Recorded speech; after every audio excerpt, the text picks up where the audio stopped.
He spat on his wife at dinner, not knowing she secretly owned 90% of everything he had.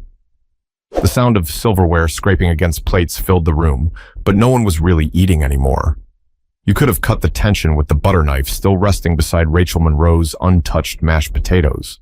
Her husband, Jordan Whitaker, sat across from her, face red, hands trembling, words slurring slightly from the 2 glasses of bourbon he swore would help him relax before dinner. It was supposed to be a peaceful family gathering, a simple meal at his parents' home in Nashville, Tennessee, filled with laughter, stories, and maybe a few jokes that went too far. But what happened that night would be remembered by everyone sitting at that table for all the wrong reasons. Jordan leaned back in his chair, smirking as his father, Howard Whitaker, bragged about the family legacy. He went on and on about how proud he was of their company, Whitaker Technologies, claiming it was built from generations of hard work. Rachel stayed quiet, hands folded neatly in her lap, eyes calm but sharp. She'd learned long ago that in this house, silence was safer than honesty, especially when the family's ego filled the air thicker than the smell of roasted turkey.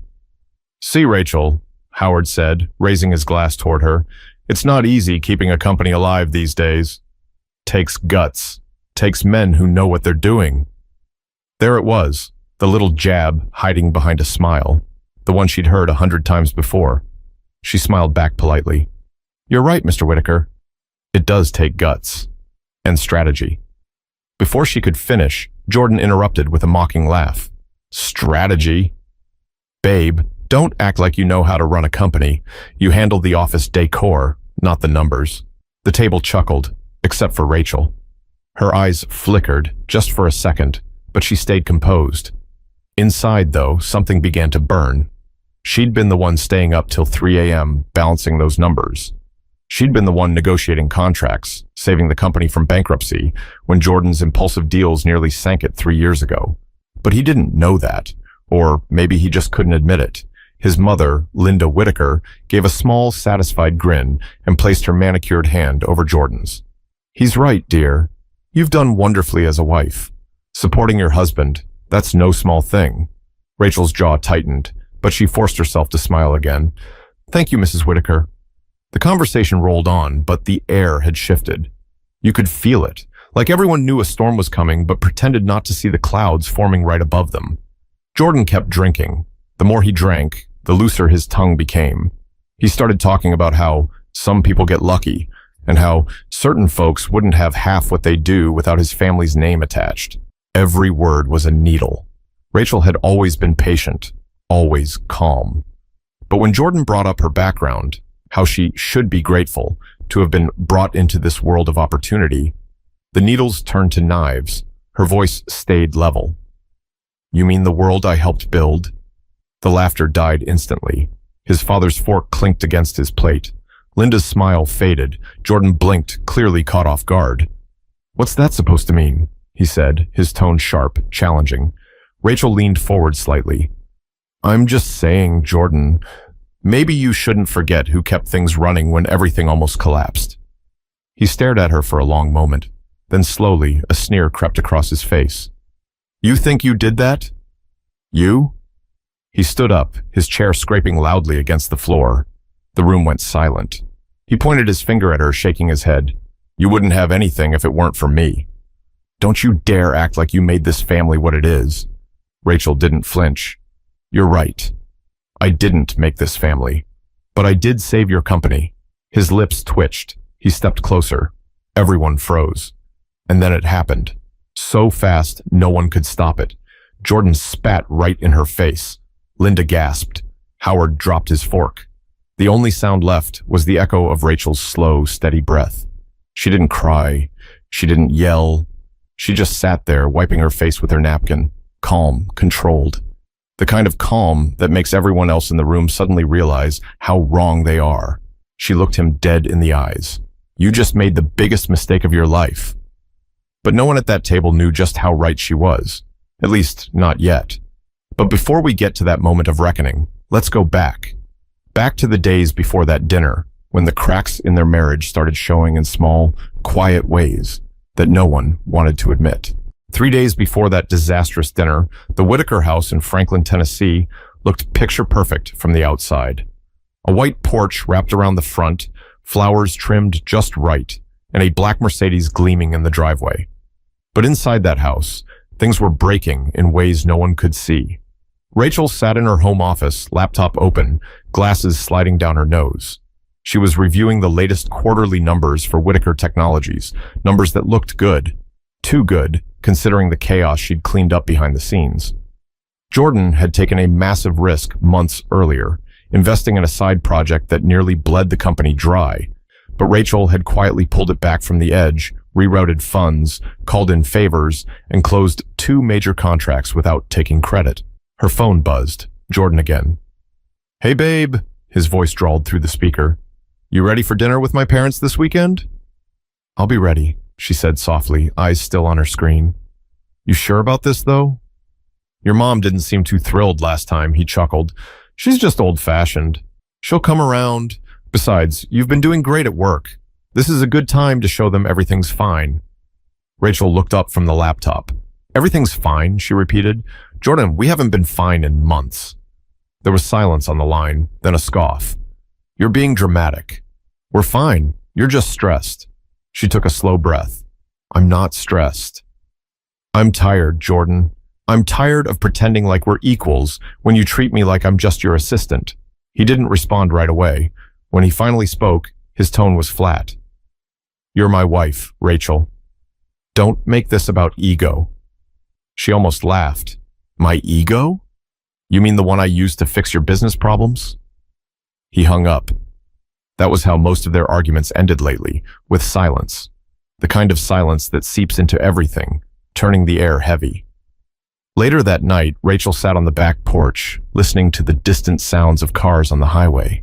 She thought about how things used to be, back when Jordan was still kind, back when they were just 2 dreamers, working out of a cramped apartment, sharing takeout, and planning to take over the world together.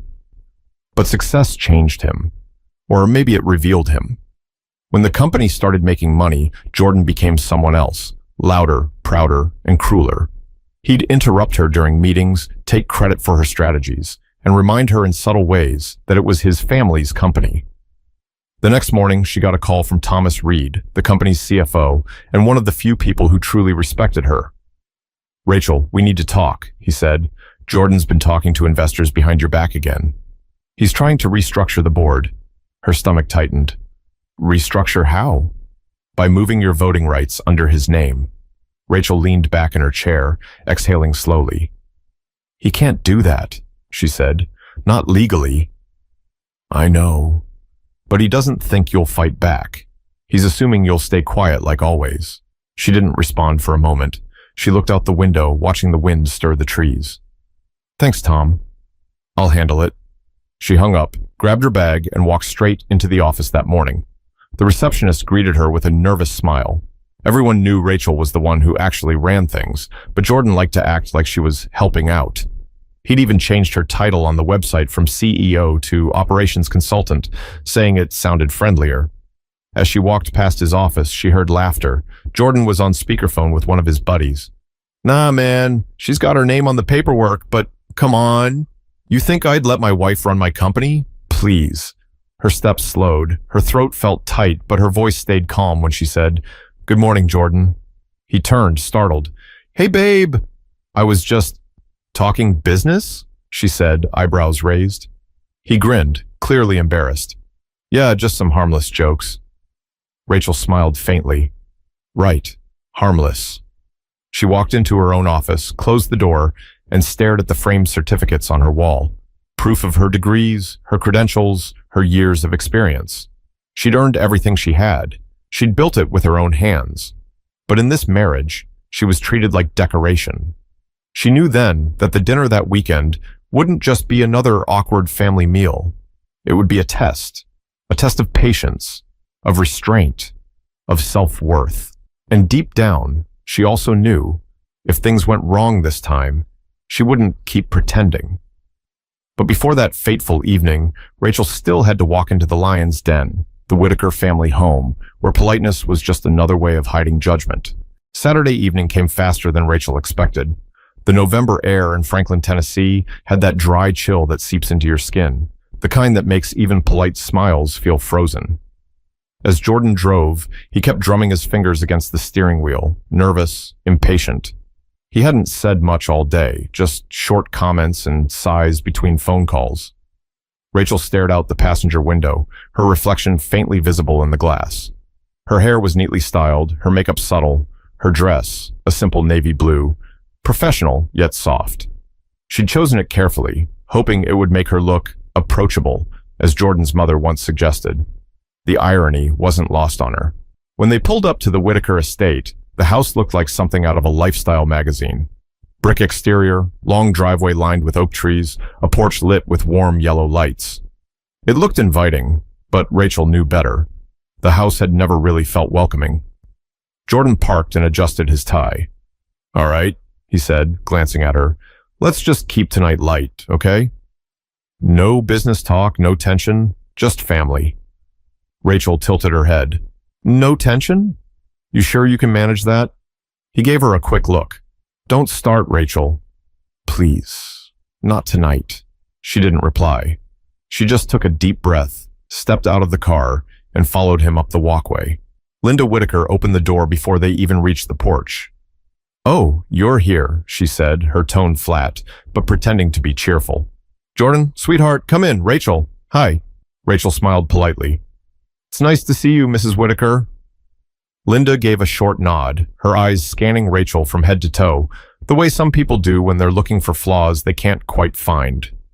Inside, the dining room was already set. The long oak table gleamed under the chandelier. The smell of garlic and butter hung in the air, and Howard was pouring himself a drink at the counter. "Jordan, my boy," he called out. "Glad you made it."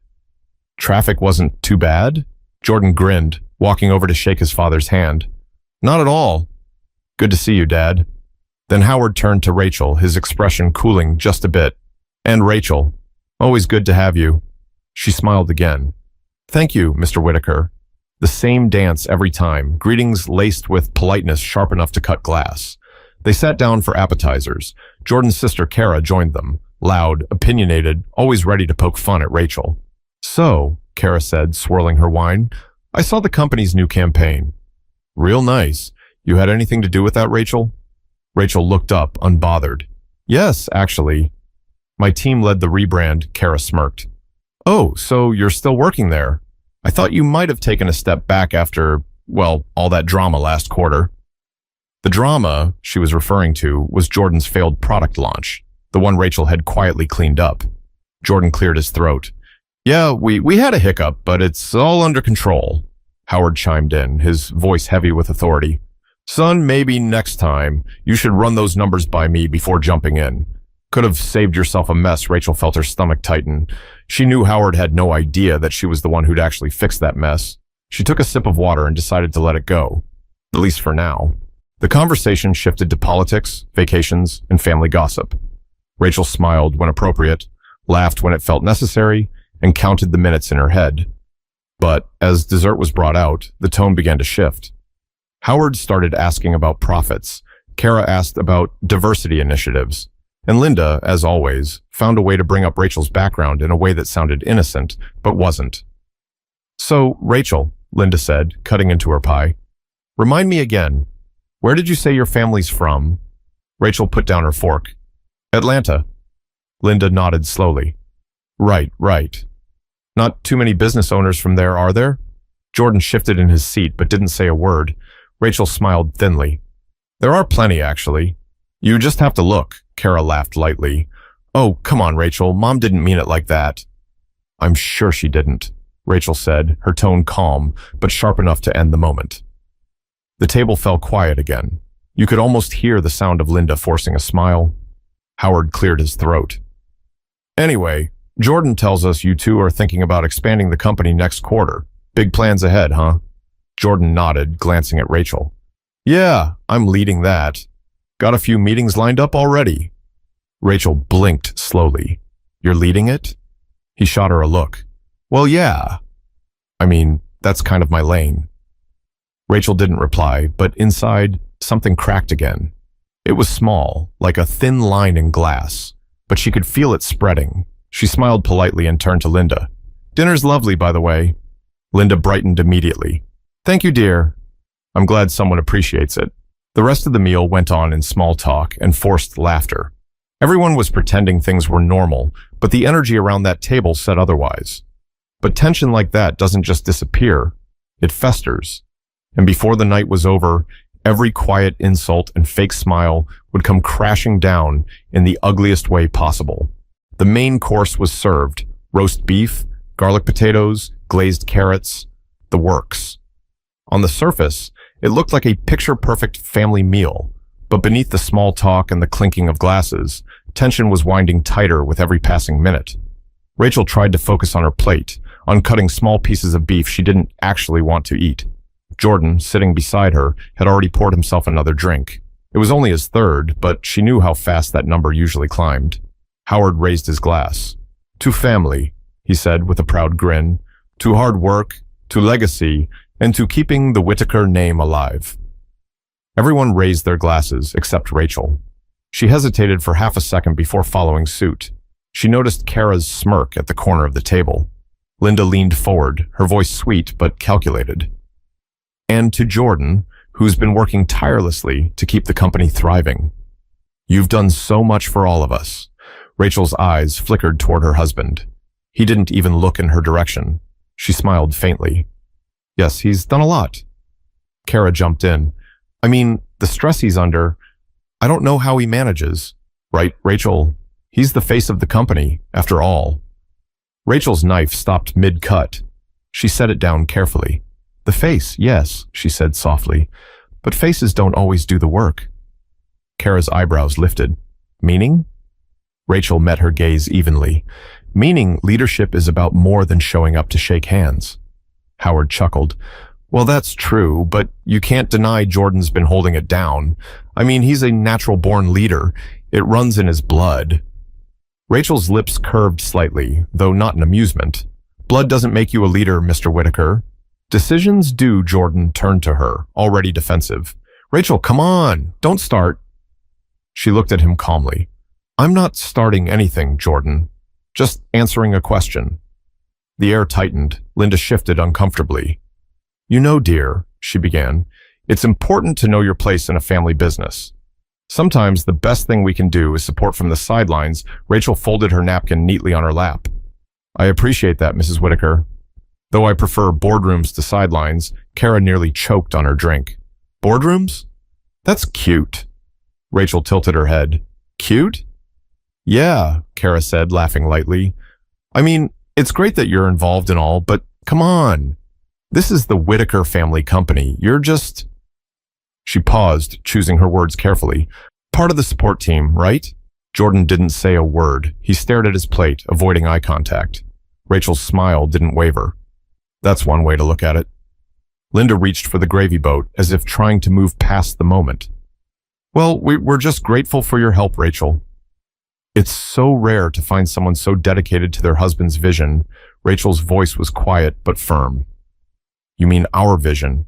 The table fell silent again. Even Howard looked unsure of how to respond. Jordan finally spoke, his tone sharp.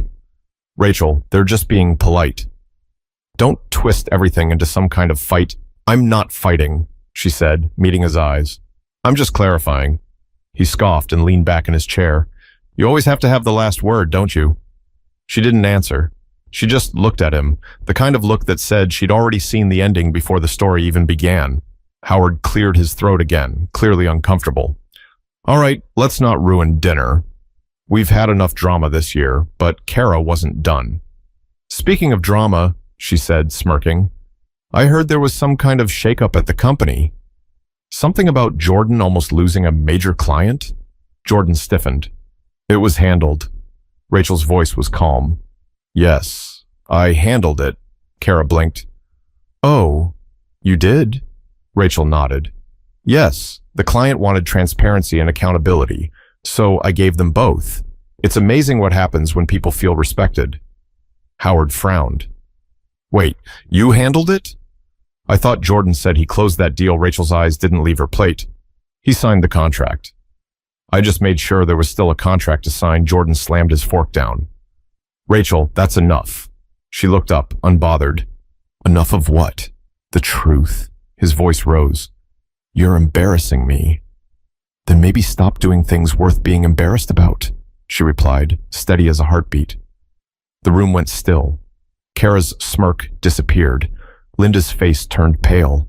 Jordan's chest heaved. He glanced at his parents, then back at Rachel. You don't know when to stop, do you? Rachel's voice dropped lower. Not when I'm being disrespected in my own home, or your family's. Howard tried to defuse it. All right, both of you. Let's not do this here. But it was too late. Jordan's pride had already taken the hit.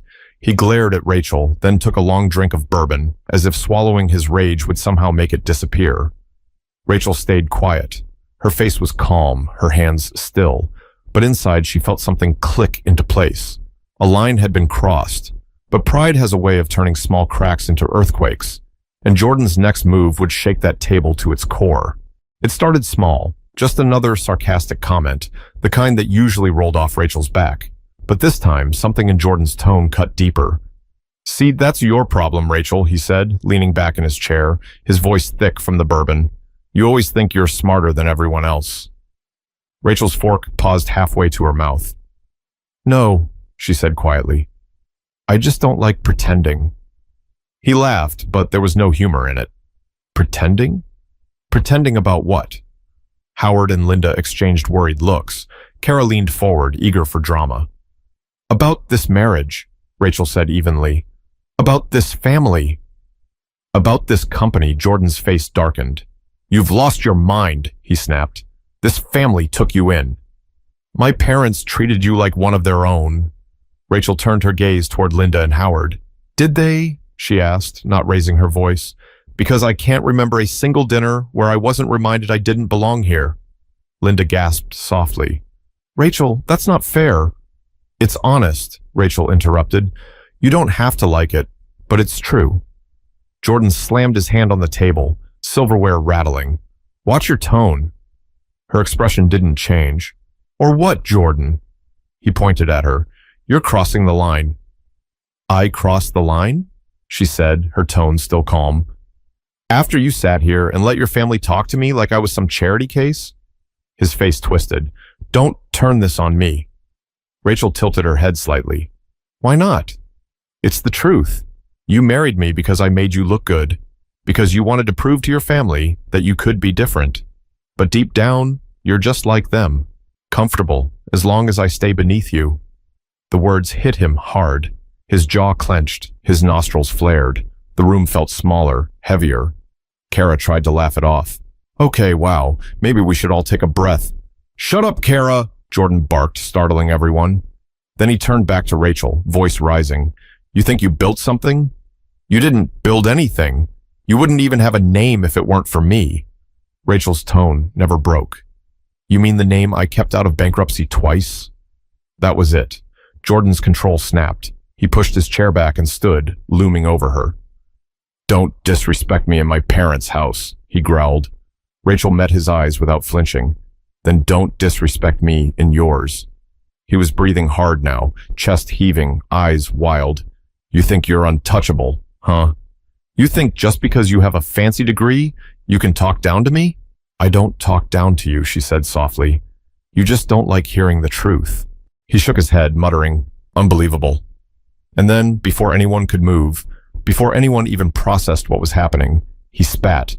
It landed across her cheek, sliding down her skin in slow motion. The sound that followed wasn't a gasp.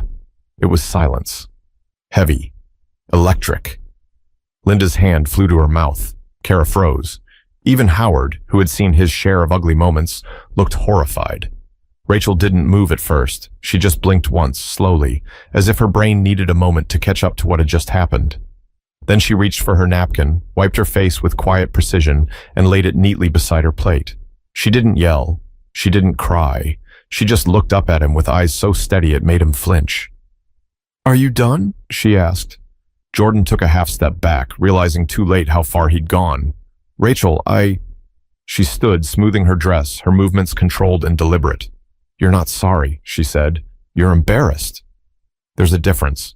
Rachel, please, Linda whispered, her voice trembling. Let's just calm down. Rachel turned to her. I am calm. Maybe that's what's scaring everyone. Howard tried to stand, but she raised a hand lightly. No, Mr. Whitaker. Stay seated. I'm only going to say this once. She looked around the table, at the faces that had spent years underestimating her, mocking her behind polite smiles. Then her eyes returned to her husband. You think this company, this house, this life belongs to you, she said slowly. But you don't even know what you own anymore. Jordan frowned. What are you talking about? She took a deep breath, her voice steady as stone. You want to humiliate me? Fine. But before you do, maybe you should check who's really been signing the checks. He blinked. What? Rachel's tone sharpened. You don't remember? The last time you went behind my back to restructure the board, you left your proxy signature on the transfer forms. And since you didn't read what you were signing, Howard's eyes widened. Rachel, what did you do? I didn't do anything, she said calmly. He did. He gave me 90% ownership of Whitaker Technologies. The words dropped like a stone into water. The silence that followed was thick, stunned, unreal. Jordan's face went pale. You're lying. Am I? She asked, reaching into her purse and pulling out a small envelope. She slid it across the table. Board confirmation letter. You signed it yourself. Howard opened the envelope with trembling hands. His eyes scanned the document, and then he looked up, completely speechless. Linda's voice cracked. 90%? Rachel nodded.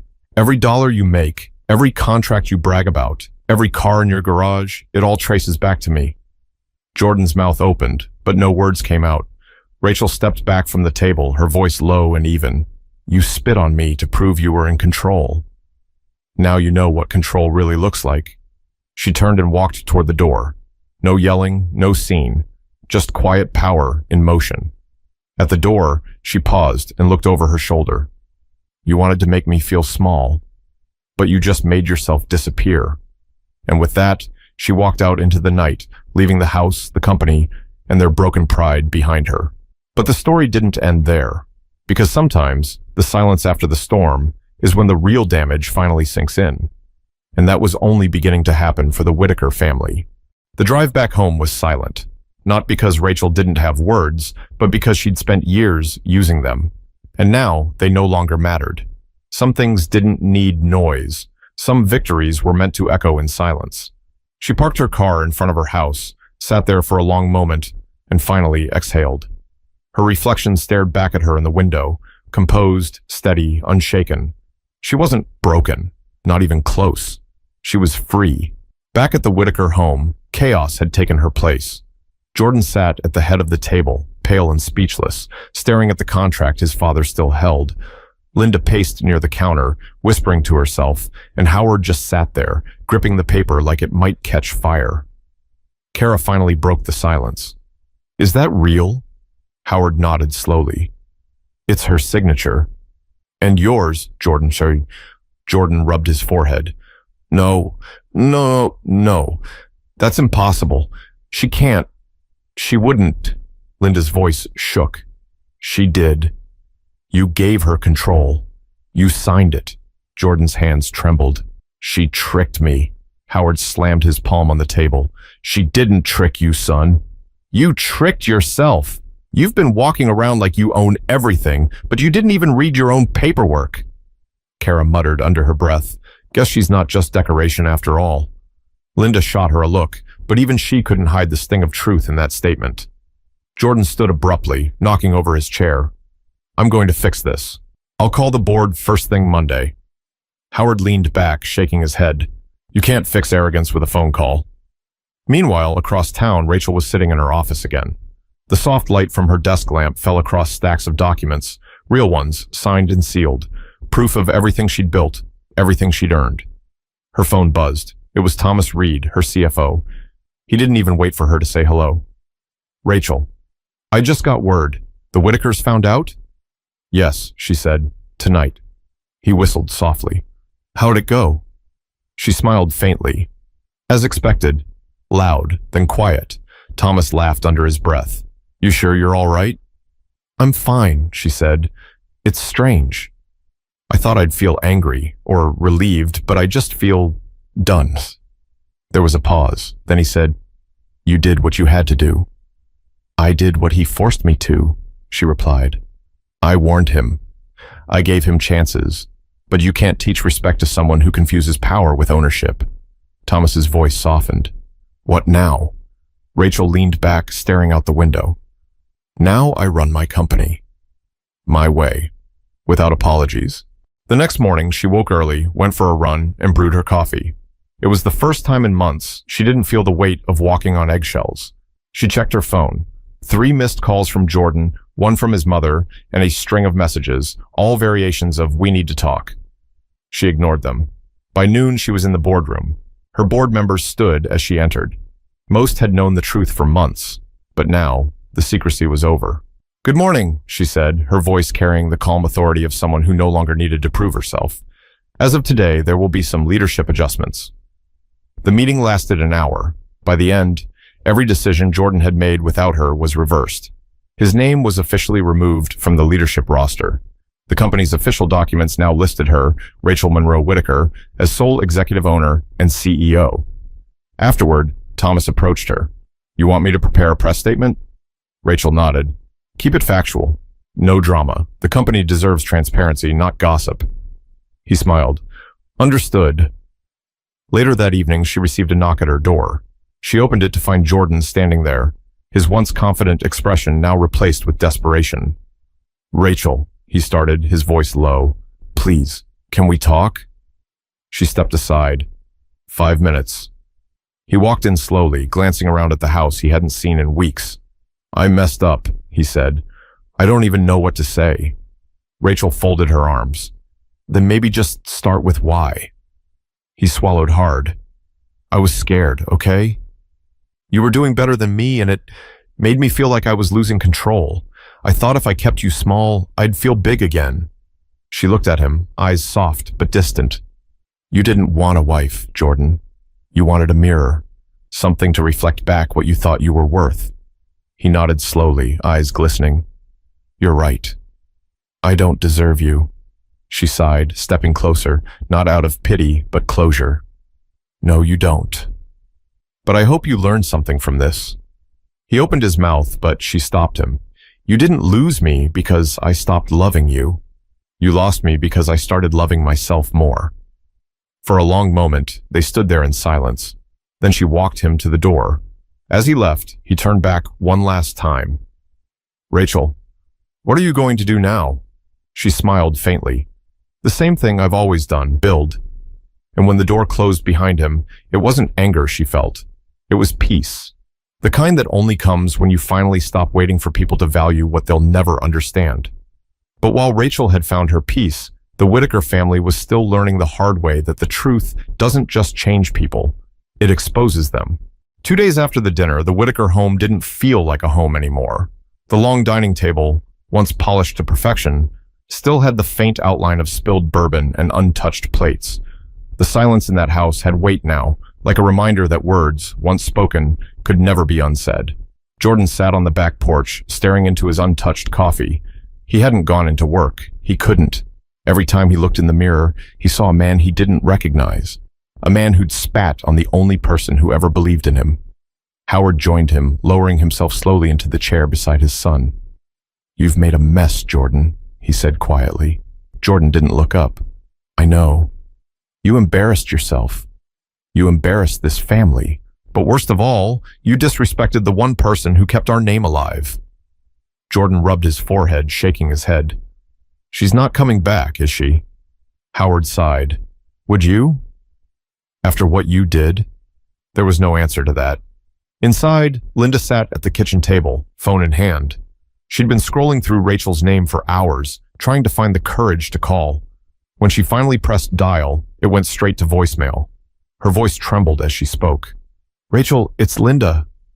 I wanted to say I'm sorry for everything. I thought I was protecting my son, but really, I was just feeding his pride. You didn't deserve how we treated you. None of it." She paused, exhaling shakily.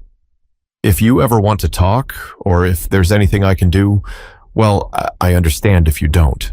She hung up and covered her face with her hands. For the first time, the silence felt like punishment. Kara came downstairs a few minutes later, still in pajamas. "Mom, is Dad still talking to him?" Linda nodded weakly, trying to knock some sense into him. Kara sat across from her, folding her arms. "You know, I used to think Rachel was just some lucky woman who married into money. Turns out she was the only real one here." Linda looked up, eyes red. She was. Meanwhile, across town, Rachel was in her new office. The space was quiet, but not empty. It was filled with purpose. A fresh start. She'd rebranded the headquarters under her name. The walls were bright, modern, simple. No family portraits, no fake awards, just work that mattered. Thomas stepped into the office, holding a few folders. "Press release went out this morning," he said. "The board's backing you fully. Investors are already responding positively." Rachel nodded. "Good." He hesitated before speaking again. "You know, the news is going to spread fast. You okay with that?" She smiled faintly. "I've spent half my life letting people tell my story for me. It's time I tell it myself." He chuckled. "You're something else, Rachel." "I have to be," she said, glancing out the window. "In this world, you either let people define you or you define yourself." Later that day, she received a letter delivered by hand, no name on the envelope, just her address written in shaky handwriting. She opened it slowly. It was from Jordan. "Rachel, I've spent 2 days trying to figure out what to say. Every apology feels too small. I thought power made me important, but you showed me that integrity does. I didn't just lose a wife, I lost my compass. I don't expect forgiveness, but I needed you to know. I see it now. I see you, Jordan." She read the letter twice, folded it carefully, and placed it in her drawer. She didn't cry, not out of coldness, but acceptance. Sometimes closure didn't come from conversations. It came from knowing you didn't need one. That night, Rachel drove to the edge of Radnor Lake, where she used to go jogging early in the mornings. The water was still, reflecting the pink and gold of the evening sky. She stood there for a while, arms crossed against the breeze. She thought about the years she'd spent shrinking herself to make others comfortable, about the countless times she'd smiled through insults, stayed quiet during disrespect, and tried to fix people who didn't want to change. Then she thought about the dinner, the silence after he spat on her, the way she'd felt when she stood up, not weak, not humiliated, but clear. For the first time in years, she had seen herself fully. Thomas's voice from earlier echoed in her mind. You did what you had to do. And maybe that was true. Sometimes walking away wasn't about pride. It was about peace. As the sun dipped lower, Rachel whispered to herself, never again. Back at the Whitaker house, the family's conversations grew shorter with each passing day. Howard stopped mentioning the company. Linda avoided dinner altogether. Kara moved out. And Jordan, well, he sat alone most nights, staring at his phone, reading that bored confirmation letter over and over until he could no longer deny the truth. Everything he thought he controlled was gone, and the person he'd once dismissed as lucky had proven to be the real foundation all along. But the true lesson of that night wasn't just about revenge or humiliation, it was about dignity. The kind of quiet strength that doesn't need an audience to be powerful. A week later, the world had already started talking. Business outlets, podcasts, even local news stations were running the headline, Rachel Monroe Whitaker officially takes full control of Whitaker Technologies. The photos showed her standing outside the company's main building, poised, professional, eyes forward. No bitterness, no arrogance, just quiet confidence. Rachel didn't care for the noise. She didn't post statements or clap back at critics online. She didn't even mention what happened at the dinner table, because she didn't need to. The truth had already spoken for itself. That morning, she sat at a small cafe downtown, sipping her coffee, dressed casually in jeans and a soft sweater. The waiter, an older man with kind eyes, recognized her from the news. You're that lady who runs the tech company now, right? He asked. Rachel smiled. Something like that. He chuckled. You handled that whole mess with a lot of grace. Not many people could have done that. Rachel looked down for a moment, stirring her coffee. Grace doesn't mean staying silent, she said. It just means choosing your peace over someone else's chaos. The man nodded. That's wisdom right there. When he walked away, Rachel leaned back in her chair, letting the morning sunlight hit her face. For the first time in a long while, she felt light. Across town, Jordan stood outside the company's building. He didn't go in.